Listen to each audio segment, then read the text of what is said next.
Stocks oscillate between gains and losses as the street awaits fresh cues after digesting the GST fillip and the H1B concerns.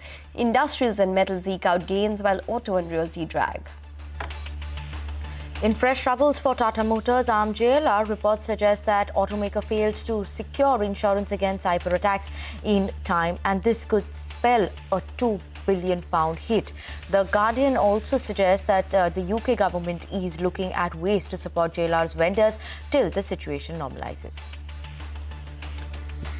Glenmark Pharma inks an exclusive worldwide license agreement for an oncology formulation. Lupin gets a tentative US FDA nod for a $16 billion drug, and Ibka Labs moves its discovery into joint development with a biosimilar player in Puerto Rico. The government's rupees 70,000 crore shipbuilding scheme will build local capacity and bridge the gap in acquiring ships overseas. India's shipping secretary tells CNBC-TV18 he expects rupees 1.5 lakh crore of investment in India's shipping sector.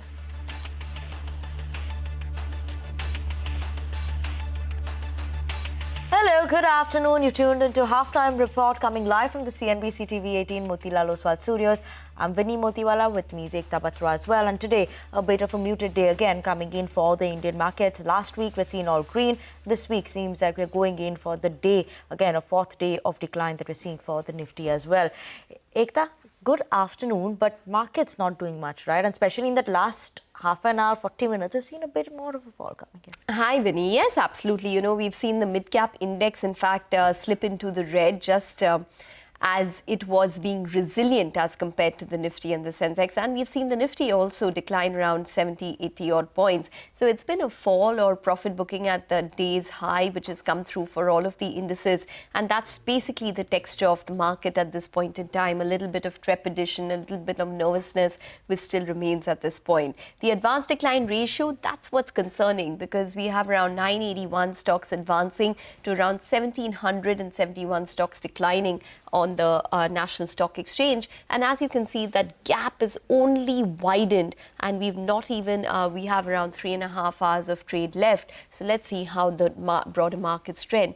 And it was looking precarious from the start. So it seems as though the markets are now showing that bit of a decline now. But nonetheless, even though it's a bit of a tentative market, we do have lots of stocks to focus on. This is our movers and shakers segment on Halftime Report, where we will be getting you all of the top buzzing stocks in trade. And first up, we have Amakshi who joins in. She's looking at Quality Power, which is holding up today. What's powering the stock, Amakshi? Well, Ekta, the stock is really, trading higher today, and that is because Meru Electricals, which is a material subsidiary of the company, has gone ahead and signed a technology co-development agreement with Hyosung T&D India. Now, this is for GIS instrument transformers. GIS is nothing but gas-insulated switchgear instruments. Why is this development positive for Quality Power? It's because the development will enable Meru, which is a material subsidiary of the company, to diversify into the GIS value chain. Other than that, it will be one of the first Indian companies to actually co-develop GIS instrument transformer tech for the global markets. So essentially, the tech will come from Hyosung's expertise in eco-friendly gases and compact equipment design, while the manufacturing will be taken care of by Quality Power.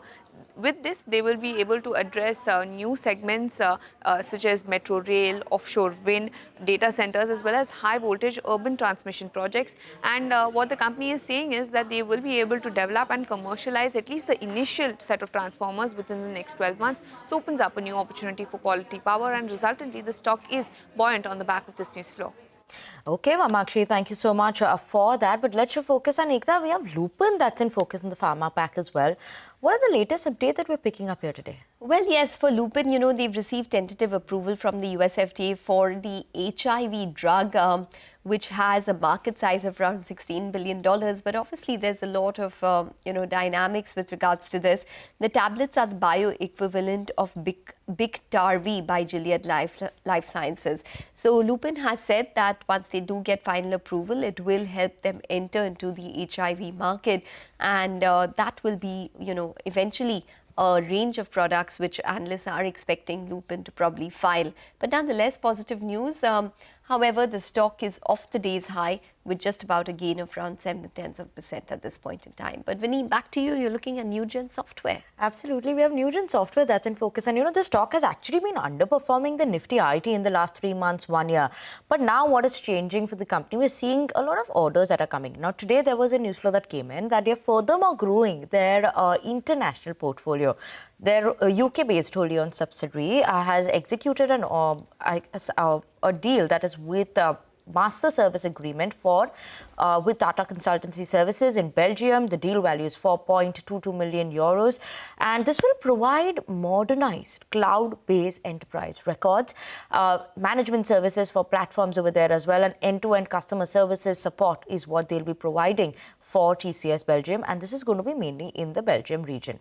Now, other than that, there's a domestic order that has come in as well. This is around a 21 crore order that they've received for software license implementation, annual support services for a period of 5 years from Keshmar General Insurance. So that is a small order, but nonetheless, we're keeping an eye on this stock because it's managing to hold on to gains of almost 3 to 4% in today's trading session.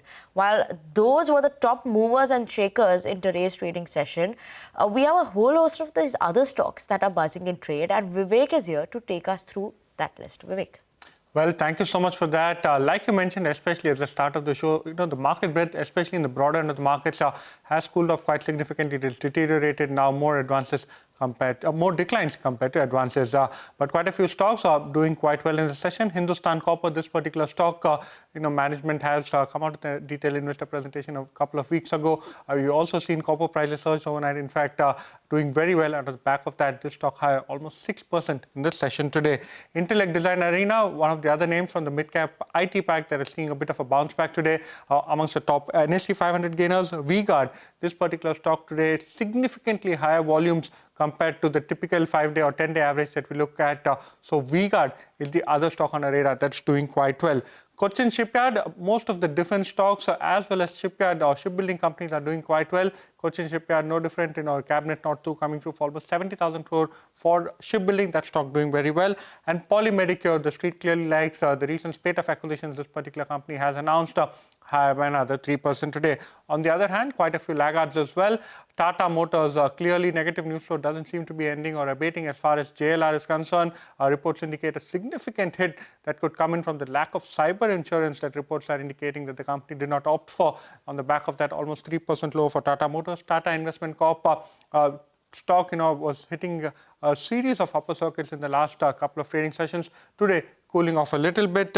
Metropolis Healthcare, again, one of the top laggards as far as the NSE 500 index is concerned. And lastly, Astral, this particular stock in the F&O space, seeing significant selling pressure. That stock near the day's lowest point.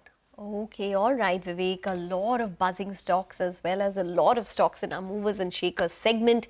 But we need to take a short break with the news that we have the mid-cap index, which is currently down around 0.2%. On the other side of the break, we'll get you lots more stocks which are in focus. Stay tuned.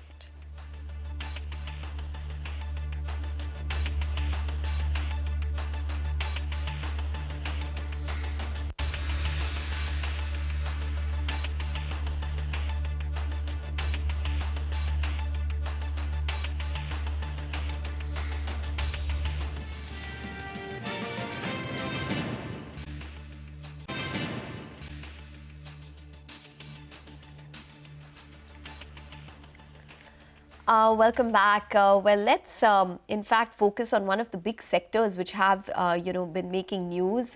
We do have the shipping sector which is in focus, but we will get to that in just a bit. But before that, let's get the mid-cap index up, which is just about under pressure. So it's just about lower by around 0.14% at this point in time. We have the Bank Nifty, which is just about lower by around 0.1% as well. The advanced decline ratio currently absolutely on the declining side, and in fact is extending at this point in terms of the declines that you can see. So as you can see, the red and green lines are just about extending. But nonetheless, the cabinet has approved the shipping and maritime projects worth around 70,000 crores. This includes financial assistance and a development scheme for shipbuilding worth nearly 45,000 crores. The government's also cleared a maritime development fund worth 25,000 crores. CNBC-TV18 spoke to the shipping secretary to understand how this will aid India's shipping sector amidst global headwinds. Listen in to what he had to say. Shipbuilding Financial Assistance Scheme builds upon an earlier scheme, which was the first version of the scheme. And the idea is to provide assistance to shipyards to bridge the gap between the cost of acquiring a ship abroad versus acquiring it in India. So this difference was about 15 to 20%. So this scheme incentivizes the cost of acquiring a ship, and it gives you a subsidy of 15 to 25% depending on how big the ship is and whether it is a green vessel and so on. Okay, that's the update coming in there on the shipbuilding side and from the shipping secretary, some commentary there. But let's move on and talk about what we're watching out for actually in the world of F&O. We have Sudarshan from the F&O desk who's joining us to tell us what we should now be keeping an eye out on. Afternoon. So in the last few minutes, things have become a bit worse. So Nifty has slipped below 25,000. Again, it's a fight going on between bulls and bears, and Nifty is trying its best to hold the levels of 25,000. But as of now, it's below that level, but near the flat line. There is nothing much to worry as far as advanced decline is concerned. It remains neutral. On the put-call ratio front, again, it remains around the same level of 0.80 versus yesterday's closing level of 0.92. So what does options data indicate? Now, on the call side, take a look at 25,100. So last time when I was here, that time there was a not sharp fall, there was a minor fall in the premium, but now it has fallen a bit more. So currently the premium is 63 versus 110. On the put side, again, premium has increased sharply, and now it has moved higher for 25,092 versus 62. So there is a call writing happening, but not aggressively. So support as of now remains around 24,900 for Nifty, and resistance would be again same 25,330 for Nifty Bank. Also support would be 20-day moving average of 54,600. Resistance would be 55,430. That is 50-day moving average. In the stock list, Dixon Tech, there was a positive brokerage note from one brokerage firm, UBS. It has upgraded the stock to buy, and target has given is of rupees 23,000 per share, and that's the reason this stock is seeing fresh longs. And on the short side, because gold prices have moved lower in the last 2 days, and that's the reason gold financials are under pressure, and Manappuram Finance is seeing fresh shorts. Okay, Sudarshan, thank you so much for that. We'll be keeping an eye out on all these stocks also that you mentioned in the world of F&O. But on that note, we're actually going to slip into a very short break. Don't go anywhere. After the break, we have Sudeep Shah from SBI Securities who will join us to talk about his trading strategies.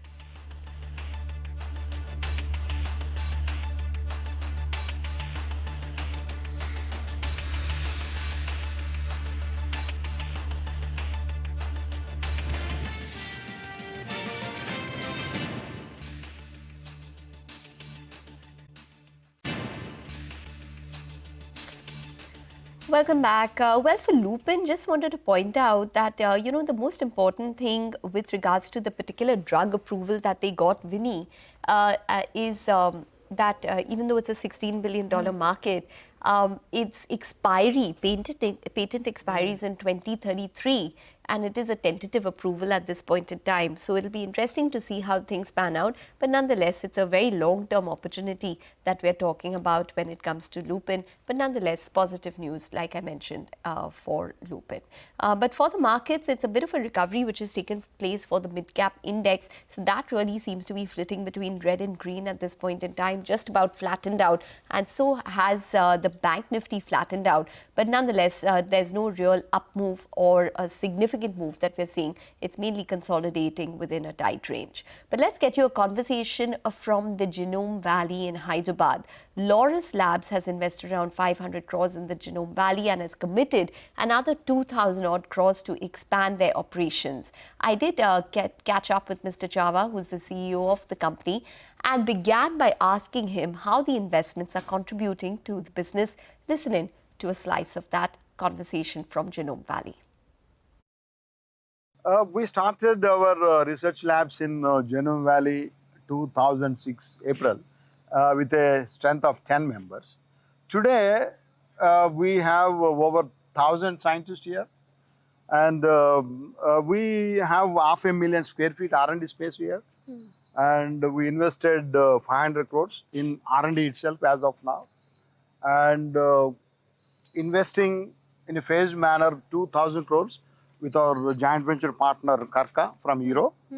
And we also just broke the ground for cell and gene therapy and antibody drug conjugates. Here is a 7,000 square meter facility with an investment of over close to 200 crores. So when does that come on stream? The GMP pilot plant for cell and gene therapy and ADCs will be up and running by end of next year. Okay. All right. So by the end of next year, when you said ADCs and cell and gene therapy, you know, what really came to mind is the CDMO opportunity, which seems to be emerging for India at this point. Companies have indicated to us that they've got multiple RFPs from innovator companies at this point. Is that the same case for you? There is an increased flow of opportunities for sure for us as well. As you're aware, we play after phase 1 and commercial. Our main area of offering our services is in science and scale. So we try to blend science and scale. We invest in chemistry. We have about 1,400 scientists as of now. And we also invest in capacity. We have 8 million liters reactor volume, and we have 10 billion doses of solid oral capacity. We have compliance, very good compliance track record. All our facilities went through multiple regulatory approvals. And we have competence. We have delivered multiple programs in phase 3 commercial. And the biggest strength of us is the scale. As you can see from our antiretroviral services, we produce APIs and formulations for 1/3 of HIV population in the world. We service every third HIV patient in the world made by API or formulations made by us. That's absolutely commendable. But the CDMO business, just wanted to narrow down on this ADC opportunity and the overall opportunity that Indian companies are possibly seeing because of, say, the China +1, Euro +1 factor. Could you quantify or paint a picture for us in terms of how big that opportunity is for Indian CDMOs and for Laurus as well? I'll give a bigger picture. So the CDMO opportunities for Indian players is very huge. It all depends on how much we can deliver. It has two dimensions. One is scientific talent, and the second one is the available spare capacity to get more business in the chemical manufacturing. It all depends on how much investment we are doing in this space, both in R&D space and also in the manufacturing space. The second biggest enabler, which all of us have to think and act, is easing regulations to help the CDMO companies, to get the test licenses, to get the import-export, to get the reagents, biological reagents clearance. These are taking very long time. That's where Indian companies are losing or potentially may lose bigger opportunities if you don't ease these regulations to help the CRDMO companies. So let me put it this way. How many RFPs have you got, say, compared to last year? I will give in percentage wise, the RFP flow is gone up by, say, 30-40%. And how much of that has now culminated into business? If you are running a large program from RFP to commercial, it may take 24-30 months. It's not you get RFP today, you get the revenue tomorrow. Depending on the complexity of the molecule, if you are doing a one step, you get an RFP, you get revenue in 12 months. If you are doing a 20-step synthesis, and it will take 2 years. If it is even more complex, GLP, peptides and all, you need 3 years to RFP to commercialization. So we have multiple programs at various stages. We are very happy the way things are going. And we see our opportunities are very big. So the China +1, the US Biosecure Act, which again is under consideration, though it might be a watered down version, would that be a windfall opportunity for CDMO companies such as yours? I would say companies who invest in technologies, flow chemistry, continuous manufacturing, biocatalysis, continuous hydrogenations. People who have these technology capabilities and people who have the scale, they are going to be winners. So we are trying to overlap science and scale. We believe we have good opportunities, and Do we have the scale? we have the scale, we have the science. We are Yeah. blending those two to offer solutions to our partners. Ultimately, these days, winners has to deliver not products. Winners has to deliver solutions, and these big companies have to think the Indian CDMOs as an extended arm of theirs. Okay. Then only the real partnership will come. So based on what you're saying in terms of the increase in terms of RFPs, etc., are you in a position now to give us FY26 guidance? No. Why is that? Could it We exceed stop your giving guidance expectations? for various multiple reasons. Ultimately, the numbers will tell. So I think we believe we are in a comfortable situation right now. I think we are investing in infrastructure. We are investing in R&D. We are investing in technology platforms. I think things are good. So 130% growth is what you saw in your CDMO business in Q1. Are we going to see that kind of growth in Q2 or in coming quarters? When compared to last year, FY25 to FY26, we still see significant growth in CDMO revenue. CDMO revenue is very difficult to give you quarter-wise. It all depends on when we deliver the program. We see significant growth when compared to FY25 to FY26. You had guided, I think, for around 2,000 crores of CDMO revenue in FY26. Is that on track? We will be on track. Okay, Yeah. so you should probably finish at those levels. Margins, 24.6% is what you did in Q1. You said that you will eventually see an improvement in terms of margins. Are you in a position to guide where the margins would be and the range? See, previously we had 30% margins, EBITDA margins. Yeah. Went down to 15. We went to 20 last for the entire financial year last year.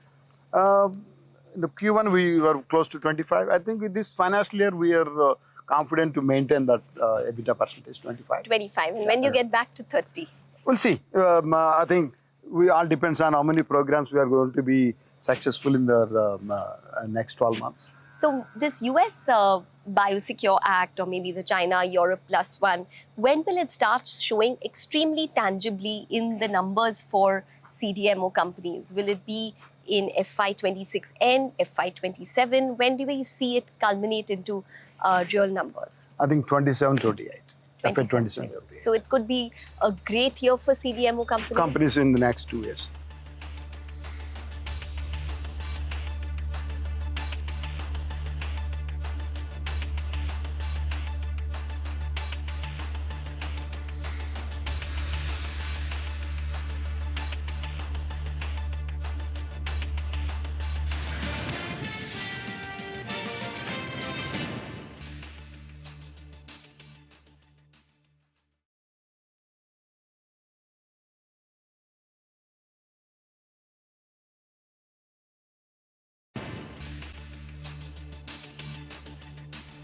Welcome back to Halftime Report on CNBC-TV18. As of now, the Nifty is down almost 0.3%, 70-point decline, almost in the day's lowest point. Not much of a recovery that we can talk about. But let's bring on board Sudeep Shah from SBS Securities, joining in with us to talk to us about his trading strategies, as well as what we should keep an eye out on in terms of the market. Sudeep, good afternoon. Thank you so much for joining us on the show. A quick check in terms of Nifty as well as a bank Nifty. What levels now we should be keeping an eye out on? Today, Nifty is not managing to hold on to the 25,000, right? It's trying hard, but again, we're seeing a fall coming in. Good afternoon, Vinny. Vinny, what we're seeing in Nifty is that last 5 days, if you see the structure of the index, it is forming a lower top, lower bottom formation. And now in this current weakness of this last 5 days, we feel that supports are closer to 24,900, 24,930 zone. Which is almost a 50% retracement of the entire previous swing up move from 24,400 to 25,400. So roughly this zone of 24,900 plus minus 20-30 points should hold as an important support. And in this correction now, from a reversal perspective, 25,050, which is the 20-day exponential moving average from an extreme short-term trading perspective, will be an important number to watch out for. Unless and until 25,050 is not crossed, even from an intraday perspective, we might not see any major reversals.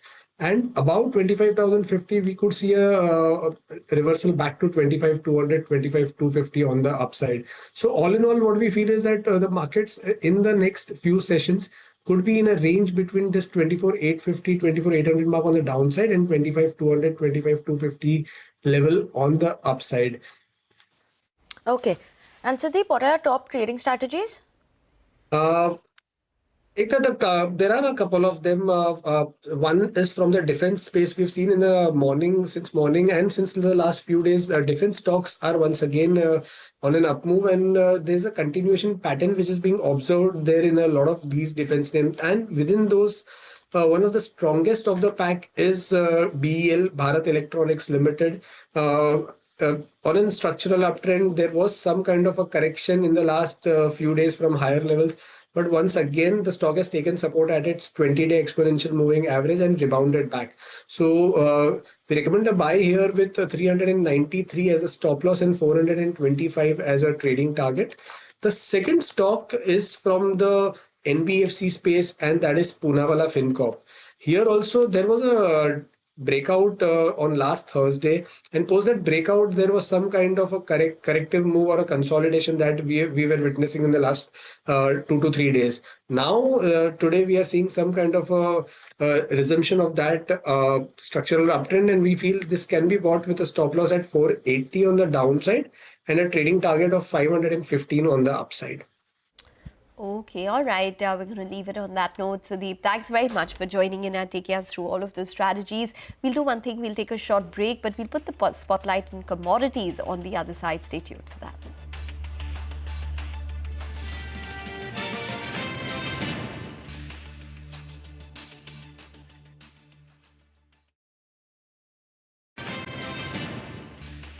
Welcome back. Joining us on the show now is Harshal Barot from Metal Focus. Harshal, hi, thank you so much for joining in. First of all, your sense on the gold and silver prices. A bit of a pause is what we've seen in the last 24 hours, not hitting all-time highs yet again. How are you reading it? It is sustainable. Are we looking at some more healthy profit-taking, or do you think it's being bought into?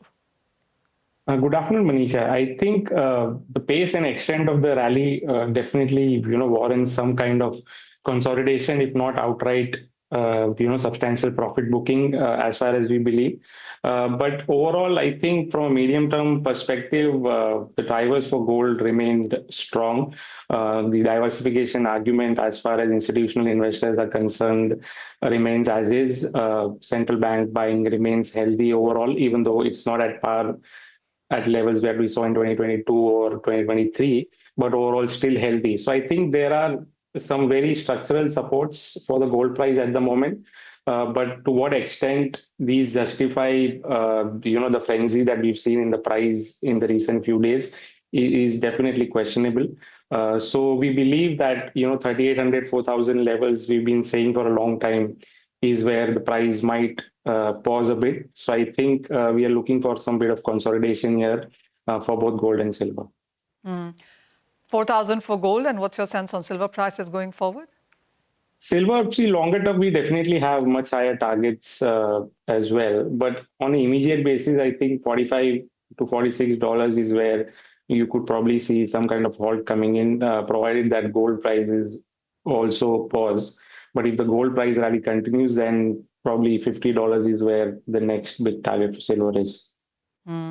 While we are looking at a rebound and higher highs, expectations in gold and silver, how are you, Harshal, reading the notification that came in yesterday about silver jewelry imports into India? I mean, I'm looking at the timeline, really. This is happening even just as we are into festival season, just ahead of Diwali. So I think, from what we're looking at the data, the imports of such jewelry were around 200 and 250 tons annually. So it remains to be seen, because there were concerns that some part of this was just to be exploited because of the duty differentials and was used as bullion in India. But from what we gather from conversations, a large part of this is for actual usage and was not misused per se. But we'll wait and see. I don't see any material impact on the market from that per se. India's silver demand at the moment remains very strong based on our conversations. The import numbers that we probably come in for September and October are going to be high. So retail investment demand and festive buying for silver has not changed much. Harshal, we import 5,000 to 6,000 tons of silver per annum. The kind of imports of silver jewelry that we do, is it a part of that overall number or is that separate?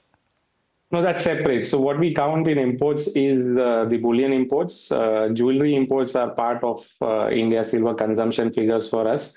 So, that might shift to domestic players. So we don't see any material impact on India's bullion imports per se because of this.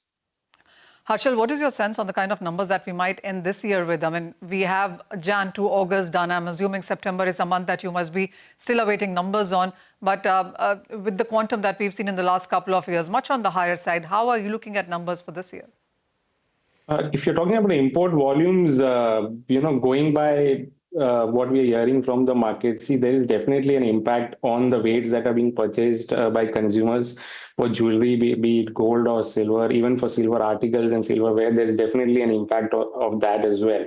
But investment demand for both of them has been, very strong. So that is offsetting some of the declines that we see in jewelry. So I think while it's very difficult to put a number, given that we still have festive months coming up ahead, but expect at least, 15 to 20% decline in volume terms. Also, a final word in case of the Indian demand when it comes to gold and silver at this point in time. A lot of people seem to be believing that silver could be better placed in sense of buying than what gold could do. So, yes, I think this is purely a factor of affordability at the moment. So investors who think, gold is too expensive at the moment, see that there's still scope for silver to outperform, so the silver is benefiting from that as well. But jewelry demand, from what we see, over the past few weeks, anywhere between 20 to 30% down as far as gold jewelry is concerned. Silver not affected as much, as I said, could be down just 5 to 10%. But investment demand is the story for the markets over the past couple of months, I would say. And even in the festive season, I think from what feedback that we get, investment buying is still very strong. Okay, all right, Manisha, thanks very much for that. So that's silver demand and the outlook there. We need to take a short break with the markets just about lower by around 87 odd points for the Nifty. The Bank Nifty has just about moved into the green. We'll take a break and be back with more stocks. Stay tuned.